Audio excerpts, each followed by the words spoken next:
Rudolph the Red-Nosed Reindeer.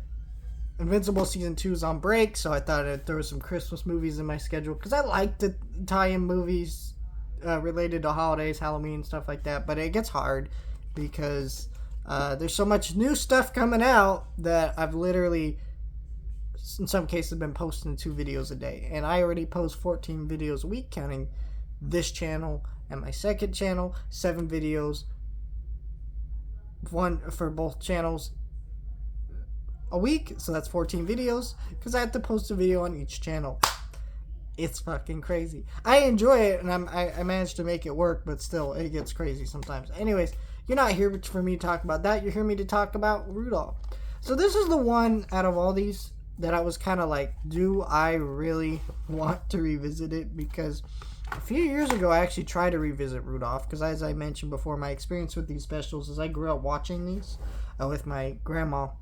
And, you know, as a kid, they're fine. But then I grew up and I, tried to watch it once and I turned it off because it was fucking terrible. At least that's what I remember. This time I actually really enjoyed it. I think Rankin Bass is so wonderfully weird and bizarre. And they come up with their, these are songs that exist. Santa Claus That Come Into Town, Frosty the Snowman, Rudolph the Reindeers.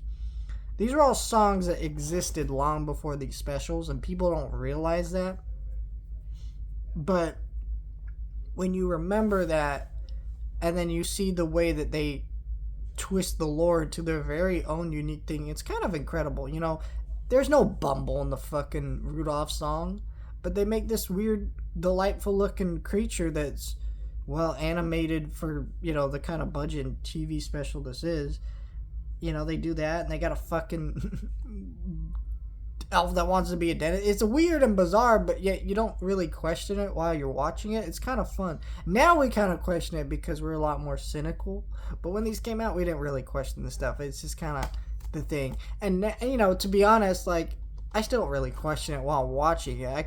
I can laugh about some things. There's a song in this special. Like, I love most of the songs, but one of the songs in the special is so fucking funny. So Santa in this episode sings about his jingle, like jingle bells, but he sings jingle, jingle, jangle, I'm Kris Kringle, I'm the king of jingle, but it sounds like he's saying, I'm the king of dingling. Or sorry, he said, I'm the king of jingling, but it sounds like he's saying, I'm the king of dingling, and it's just so funny. I don't know, just something I want to point out. But otherwise, I thought it looked great. These 4K remasters, by the way, look fucking incredible. Like, I can't believe that these look this good. Because, these aren't great specials in terms of, like, how beautiful they look. They're delightful and they're fine and they're very cheap. But not in, like, a bad way. They still look unique and they're special.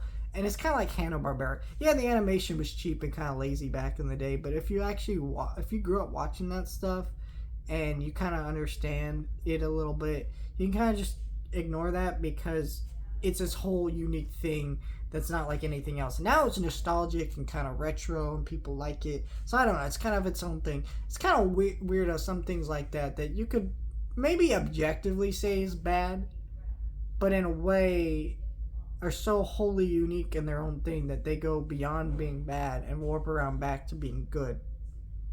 If that makes sense. I don't know. But yeah, Rudolph the Red-Nosed Reindeer. Let me know your thoughts, like, share, and subscribe.